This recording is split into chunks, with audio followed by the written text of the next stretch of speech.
Как нарциссу сделать больно? Сегодня мы будем говорить о таком поведении, на которое нарцисс, как правило, реагирует болезненно. Для чего это необходимо знать? Потому что если так получилось, что вы оказались в отношениях с нарциссом, то вы должны знать, что на такое ваше поведение он будет реагировать болезненно, ему от этого будет очень неприятно. Соответственно, вы можете каким-то образом, предвидя это, как-то планировать и простраивать ваше с ним общение. Меня зовут Евгений Масеев, я психиатр и психотерапевт, и сегодня мы с вами говорим о том, как сделать нарциссу больно. Если это вам интересно, ставьте лайк под видео, подписывайтесь на мой канал, нажимайте на колокольчик, и мы начинаем.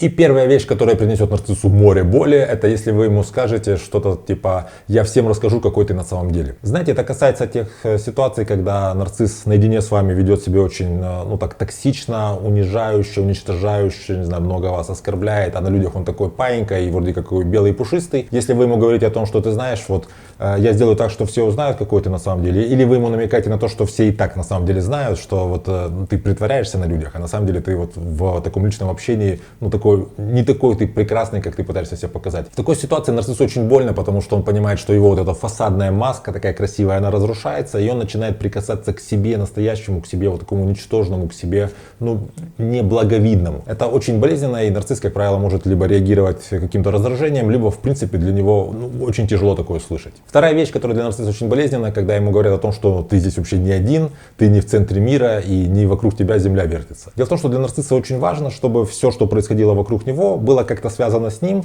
и в его каких-то таких идеальных мечтах, что вот вся социальная активность, которая происходит вокруг него, она вся так или иначе направлена на повышение его самозначимости, на повышение его признания в глазах всех окружающих людей. И когда вы ему говорите о том, что на самом деле вы, предположим, прошли на какой-то праздник или на какую-то вечеринку не для того, чтобы только на него все обращали внимание, а потому что есть еще и другие люди, то в такой ситуации, опять же, у нарцисса происходит вот это вот низвержение. Ему кажется, что все понимают, что он не достаточно хорош, чтобы быть в центре внимания, так думает нарцисс, раз я не в центре внимания, значит я нахожусь где-то на периферии, значит я вообще ничтожен. Если я не идеален и не блистателен, значит я такая серая мышь, которая никому не нужна, я ничтожен, я отвержен. И естественно он очень болезненно переживает все вот эти вот мысли низвержения. Третья вещь, которая вызывает у нарциссов бешеную боль, это когда вы им возвращаете их ответственность, когда вы говорите нарциссу, что ты знаешь, на самом деле это твоя вина. Предположим, он ехал быстро, вы ему говорите, что здесь камеры, тебя могут здесь как-то вот заметить, и вот он едет быстро, он не обращает внимания, он считает себя таким неуязвимым, вообще неуловимым. И тут приходит ему какой-то штраф, и вы говорите, знаешь, что ты же виноват. Ты виноват, потому что ты знал, ты вот проштрафился. Вот наказание за твое преступление, за то, что ты сделал что-то не так. В такой ситуации он из вот такого неуловимого, прекрасного, замечательного человека, который просто управляет всем миром, превращается в человека, который не очень хорошо выглядит, потому что, это, скажем, какая-то глупость, я совершил какую-то вот вещь, где мне надо взять ответственность за свою ошибку, мне нужно взять ответственность за предстоящее ее исправление, а люди, которые ошибаются, люди, которых ловят за какими-то правонарушениями мелкими, это люди, которые, в глазах нарцисса, это не владельцы этого мира, соответственно, он начинает испытывать, опять же, идеи этого низвержения, идеи ничтожества, ему это очень болезненно. Нарцисс очень болезненно переживает такую ситуацию, когда вы ему говорите, что он не прав, особенно в ситуации, когда это очевидно, то есть когда он приперт, так сказать, фактами, и особенно если это ситуация, когда это еще и как-то публично. Предположим, он пришел раньше времени на какую-то встречу, и вот вы приходите в назначенное время, он вам начинает претензии предъявлять, что вы опоздали, вы ему показываете, скажем, билет или какую-то запись, или какой-то есть третий человек, вы с ним спрашиваете, мы на когда договаривались? Да, мы договаривались на сейчас.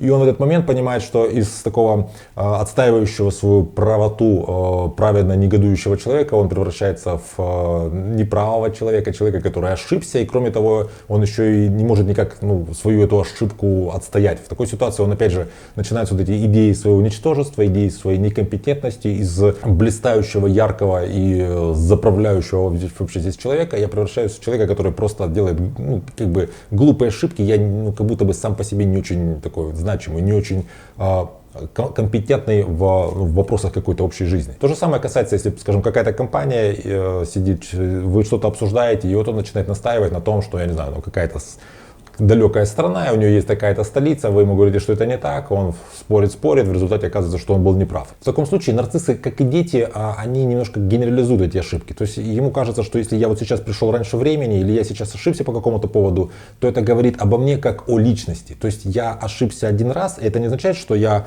в своей сложной, многогранной жизни, бывает, что иногда ошибаюсь. Ему кажется, что если я вот сейчас ошибся, то все меня сейчас воспринимают как человека ошибку, человека, который не прав всегда. Что вот моя неправота по какому-то конкретному поводу, это неправота моя какая-то экзистенциальная, моя такая жизнеполагающая неправота. И, конечно же, нарцисс очень болезненно переживает то, что, как ему кажется, все на него смотрят, все его воспринимают как кого-то незначимого, кого-то неправильного.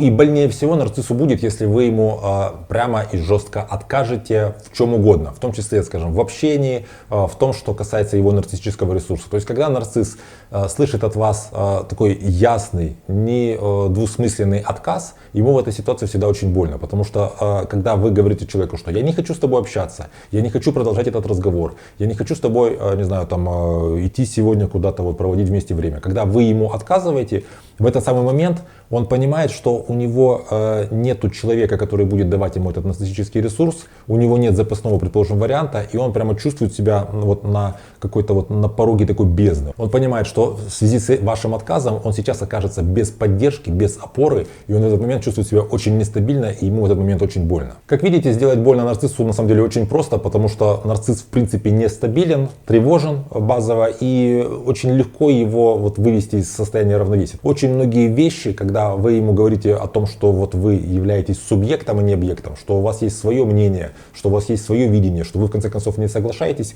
все эти вещи, они делают ему больно, потому что в его мире есть он, и есть люди, которые просто являются инструментами по поднятию его самооценки, поднятия его самозначимости. Когда эти инструменты начинают проявлять какую-то свою субъектность, свое какое-то внутреннее желание, свою волю, независимую от нарцисса, он в этой ситуации чувствует себя очень неустойчивым, еще более тревожным, и ему всегда очень плохо от этого. И на самом деле нужно понимать, что наибольшим вредом от общения с нарциссом является то, что ты общаешься с очень нестойким, нестабильным человеком, которого очень легко как-то ранить, которому очень легко сделать больно, получить какой-то нарциссический гнев в ответ. Поэтому лучше, конечно, с нарциссами просто так, для удовольствия не общаться. Если вы имеете возможность с таким человеком как-то уменьшить общение или как-то ограничить, то лучше сделайте так. Другое дело, если, скажем, это какой-то член вашей семьи или человек, с которым вы не можете перестать общаться. Тогда вам нужно просто понимать, каким образом вам с ним общаться. Напишите, пожалуйста, в комментариях, есть ли в вашем кругу общения нарциссы, с которыми вам приходится общаться, и как вы чувствуете, вы делаете им больно, что их больше всего ранит в вашем поведении, как вы, возможно, таким образом простраиваете с ними отношения. Если вам это видео понравилось, ставьте лайк, поделитесь этим видео в своих соцсетях, чтобы ваши друзья посмотрели, подпишитесь на мой канал, если вы еще не подписались, нажмите на колокольчик,